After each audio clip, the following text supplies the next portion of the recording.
வணக்கங்க. இது அங்காளம்மன் சத்யா வீடியோ. அனைவருக்கும் இனிய இரவு வணக்கங்க.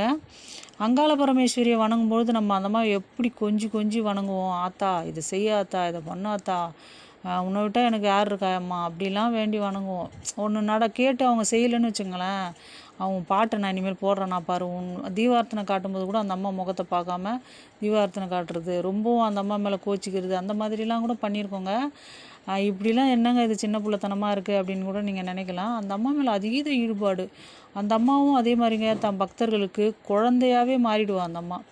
நம்ம கேட்ட விஷயத்தை செய்வா, நம்ம கூப்பிட்ட குரலுக்கு வருவா, நம்ம வேண்டுற வேண்டுதலை நடத்தி வைப்பா. அப்படி ரொம்பவும் சாந்தத்திலும் சாந்தமாக இருப்பாள். ஆனால் ஒரு விஷயத்தில் அந்த அம்மா இறங்கிட்டான்னா அவள் ஆவேசக்காளி தான், அடங்காத.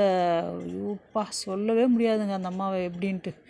அவள் காட்டேரியாக மாறிடுவாள் அந்த அம்மா. எப்படின்னா, தன் பக்தர்களுக்கு கஷ்டம் கொடுக்குறாங்க அப்படின்னு தெரிஞ்சிச்சுன்னா அந்த அம்மாவே நீயே பார்த்துக்க தாயே அப்படின்னு நம்ம விட்டுட்டோம்னா அவள் காட்டேரி ரூபம் கொண்டு இறங்கிடுவா. எப்படின்னா, அந்த இப்போ வாழ்கிற வாழ்க்கை நரகம்ன்ற மாதிரி ஆகிடும் அவங்களுக்கு. அவங்க வம்சமே ஒரு வழி ஆகிடும். எனக்கு தெரிஞ்சு ஒருத்தவங்களுக்கு 5 வாரிசு. 5 வாரிசு ஒரு பாட்டி அம்மாக்கிட்ட சும்மா வம்பிழுத்துக்கிட்டு பண்ணிகிட்டு இருப்பாங்க அவங்க அந்த அம்மா பார்த்துப்பா, அங்காள பரமேஸ்வரின்னு அப்படியே விட்டவங்க. இன்றைக்கி அந்த பாட்டி அம்மா குடும்பம் நல்லா இருக்குது. 5 வாரிசோடு இருந்த பெரிய பணக்கார குடும்பம் இன்றைக்கி வாரிசு இல்லாமல் போய் குடும்பமே அழிஞ்சு அப்படி ரொம்பவும் சொல்ல வார்த்தை இல்லைங்க. அந்த மாதிரியான ஒரு நிலைமைக்கு போயிட்டாங்க.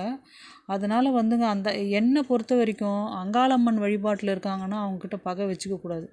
அவங்க ஒன்றுமே பண்ண தேவையில்ல, மாந்திரிக மந்திரம் எதுவுமே பண்ண தேவையில்ல. அந்த அம்மாட்ட சொல்லிவிட்டு நீ பார்த்துக்க தாயேன்னு விட்டுட்டா போதுங்க. ஆனால் உடனே நடக்காது. பொறுமையாக அப்படியே வெயிட் பண்ணி பாருங்கள் அவங்க என்ன கதி ஆகிறாங்கன்ட்டு. அந்த அம்மா வச்சு கடைசி அவங்க காலம் போகிற போகிற போகிற பாருங்கள், அவங்க வாழ்க்கைன்றது அப்பாடியே சொல்லவே முடியாதுங்க. அந்த மாதிரி பண்ணி விட்ரும் அந்த அம்மா. இதுதான் தண்டனைன்னே சொல்ல முடியாது. அவங்க வாழ்க்கையை புரட்டி போட்ட மாதிரி ஆக்கிடும். அதனால் அந்த அம்மா வழிபாட்டில் இருக்கிறவங்கக்கிட்ட பிரச்சனை வச்சுக்கக்கூடாது.